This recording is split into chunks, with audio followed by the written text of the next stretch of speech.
semuanya, di sini saya akan membacakan sebuah cerpen atau cerita pendek yang ditulis oleh karya Iwet Fitra yang berjudul Hati Rusa.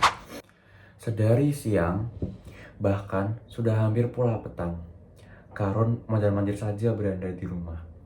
Wajahnya berkerut gelisah. Sebentar-sebentar, ia duduk di bangku kayu, mengusap-usap dan mengacak-acak rambut. Kadang, ia berdiri dan menatap jauh ke arah rimba. Hati rusa, udah. Yang saya ingin saat ini adalah hati rusa. Kalimat yang diucapkan istrinya tadi membuatnya pikirannya tidak tenang. Tidak biasa istrinya berkehendak seperti itu. Bahkan dengan memelas, istrinya berulang-ulang menyampaikan permintaan tersebut. Semakin sering istrinya menyampaikan, kian terasa oleh Karun bahwa ia harus melakukan sesuatu. Dalam gelimun kegalauan itu, tiba-tiba pikiran Karun menguak. Tabir gelisah lepas terurai. Mungkin karena istrinya sedang hamil, apalagi ini hamil pertama. Maka ia berpinta yang aneh-aneh. Mungkin ia tengah mengidam. Bukankah wanita yang sedang mengidam senantiasa berkehendak aneh kepada suaminya? Bahkan, sesuatu yang kadang teramat sulit untuk dipenuhi, Karun mereka-reka sendiri dan mengambil kesimpulan sendiri. Karun berdiri, dua anjing piaranya menyalak keras. Namanya si Lupa dan si Samuik. Mereka terbengkalai, tegap, dan bermata nyala. Mereka adalah dua anjing yang patuh selalu diajaknya pergi berburu. Keduanya sangat tangkas, pantang menyerah, dan jarang merasa letih. Bagaimana tidak, makanannya saja selalu terjaga. Baik itu telur, susu, nasi, dan lain sebagainya. Pagi dan sore, mereka selalu dibawa jalan oleh Karun, berkeliling kampung untuk buang air, maupun melenturkan tubuh setelah seharian hanya terdiam di dalam kandang besi. Salak, Lupak, dan Samuik tak jua berhenti, malah kian menjadi. Ia mencoba menenangkan, tapi dua ekor anjing yang jinak dan setia itu melompat-lompat, ingin lepas dari talinya, seperti ingin berlari ke arah rimba, seolah-olah tahu apa yang sedang dipikirkan oleh Karun. Mereka kian menjadi, kedua kakinya diangkat seperti kuda yang sedang meringkik. Kemudian anjing-anjing itu mulai berusaha untuk keluar dari kandang besinya. Sepanjang bukit barisan, di sebuah nagari tempat ia bermukim, Karun terkenal sebagai pemburu yang sangat tangguh. Tidak ada rimba yang tidak ditempuhnya, tidak ada jurang yang tidak dituruninya, tidak ada bukit yang tidak didakinya. Ia disegani di dunia perburuan, karena ia juga menguasai ilmu silat. Namun, Karun tidak menjadi angkuh dengan kelebihan-kelebihan yang ia miliki. Ia tetap menjadi seorang laki-laki yang tenang dan disegani banyak orang di nagari tersebut. Hati rusa, udah. Carikan saya hati rusa. Kalimat itu kembali terngiang. Lalu Karun menemui teman-teman yang biasa mendampinginya setiap berburu. Pertama, ia datang ke rumah Pulai yang berkulit pirang, berjalan agak pengkah, dan bersungut jarang. Lalu ke rumah Malih yang tinggi besar dan hitam. Kemudian ke rumah Ujang Kirok yang berbadan kecil, tetapi kuat dan cekatan. Ia seorang pendekar yang menguasai ilmu silat seperti Karun. Lalu yang terakhir ke rumah Limin yang berkumis tebal meski agak pendiam. Setiap berburu, ia selalu membawa tombak. Mereka berkumpul. Karun menceritakan apa yang tengah dihadapinya. Kawannya mengangguk-angguk seolah-olah telah paham bahwa tiba saatnya mereka akan berangkat menembus rimba. Besok pagi kita berangkat ke Bukit Rodah. Kabarnya banyak rusa di sana, kata Karun. Berapa lama kita berburu, udah? Tanya Ujang Kirok. Karena di antara mereka berlima, Karun adalah yang paling berumur, makanya dipanggil Uda. Iya, apa kita bawa bekal lebih dari biasanya? Salah Pulai, karena baginya makan tidak bisa kurang. Yang kau pikirkan selalu makan saja.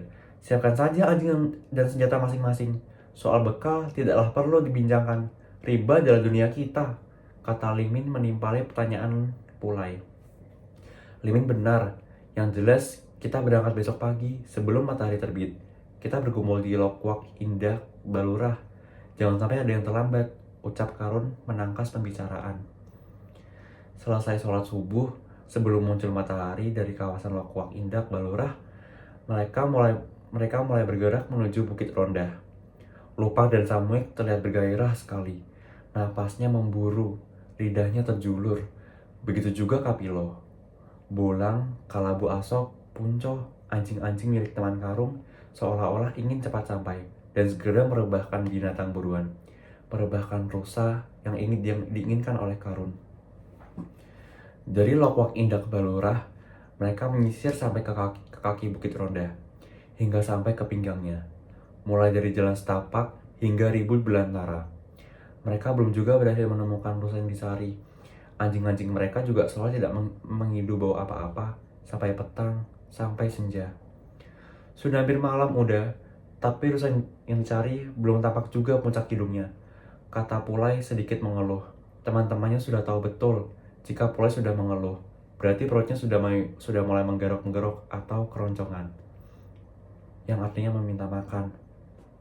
Bagaimana kalau kita memutar ke arah lembah? Usul Ujang Kirok. Mali dan Mimin hanya diam. Kita bermalam di sini. Hati rusa harus terbawa, kata Karun tegas. Semuanya menurut, karena jarang sekali mereka gagal dalam memburu. Mereka membuat perapian, membuka bekal yang masih tersisa, dan membaginya dengan anjing-anjing mereka. Malam semakin larut, dan mereka pun tertidur keledihan. Dalam tidurnya, Karun bermimpi melihat seekor rusa besar tengah merumput di tengah lembah. Usul Ujang Kirok benar adanya. Saya bermimpi ada rusa besar di sekitar lembah. Kita berangkat sekarang, kata Karun ketika hari sudah pagi. Mereka pun mulai melanjutkan perjalanan. Kaki bukit, batu-batu, tebing, semak, kandang rawa, hingga mereka sampai di lembah tersebut. Karun ternganga melihat seekor rusa berbadan besar sedang makan rumput di tepi batang air. Perlahan-lahan, dengan sangat hati-hati, agar rusa tidak mengetahui kehadiran mereka, Karun memberi isyarat kepada teman-temannya, seakan mereka mengatur strategi yang sudah mereka pahami dalam perburuan. Karun mengeluarkan busurnya, mengisi anak panah, menariknya dengan tenang, kemudian melepasnya dengan tangkas. Wush! Tapi sayang sekali, bidikannya meleset. Anak panah melayang di atas kepala rusa. Rusa tersebut terkejut dan langsung berlari. Anjing-anjing dilepas. Suaranya melantun-lantun di tengah rimba. Karun memanah sekali lagi. Wush! Lagi-lagi bidikannya meleset. Suasana semakin tegang. Pada panah ketiga, panah Karun tepat mengenai perut sang rusa. Tapi rusa tersebut tidak tersungkur, malah terus berlari dengan kencang. Ke bangkai, Lupak. Jangan berhenti sebelum sampai. Giliranmu, Samuik, gigit kakinya. Rebahkan itu rusa. Anjing-anjing yang lain bersecepat saling dulu untuk menaklukkan rusa yang sudah terluka. Karun dan teman-teman tertinggal jatuh di belakang, berusaha ikut mengejar dengan napas terengah-engah. Kapilo, cabik lehernya. Lunya sampai mati, Punco. Ayo, Kalabu Asok. Kisahnya terus Bolang. Suara-suara itu berlantunan, bersiponggang, membentuk irama yang lain di tengah rimba yang senyap. Sayup-sayup dari kejauhan. Itu pun juga terdengar salak anjing dan suara-suara orang berteriak. Barangkali banyak yang sedang melakukan perbaruan pada saat itu. Suara-suara tersebut seolah-olah saling bersahutan, panggil berpanggil. Sampai di tempat sang rusa direbahkan oleh anjing-anjing mereka, Karun melihat para pemburu lain telah berkerumun. Dengan riang gembira, mereka memotong dan membagi-bagikan daging rusa tersebut. Sebagian hati mereka telah pergi meninggalkan tempat itu. Karun terperangah. Yang tersisa hanyalah serpi-serpi daging rusa yang melekat di antara tulang-tulang bengkalai. Hati rusa yang diinginkannya telah dibawa entah oleh siapa. Darahnya menggelegak, amarahnya memuncak. Tapi rimba bukan miliknya. Rimba adalah milik bersama. Sementara teman-teman Karun ada yang mencoba menghibur. Sebagian hanya saling diam, tak berkata-kata. Hati rusa udah. Yang saya ingin saat ini adalah hati rusa. Kalimat istrinya terngiang kembali. Karun tidak tahu harus berbuat apa. Payakumbuh, Juli 2025. Nah, begitu cerita dari Hati Rusa oleh karya Iyut Fitra. Sekian dari saya. Terima kasih yang sudah mau mendengarkan saya cara menyampaikan cerpen. Terima kasih semuanya.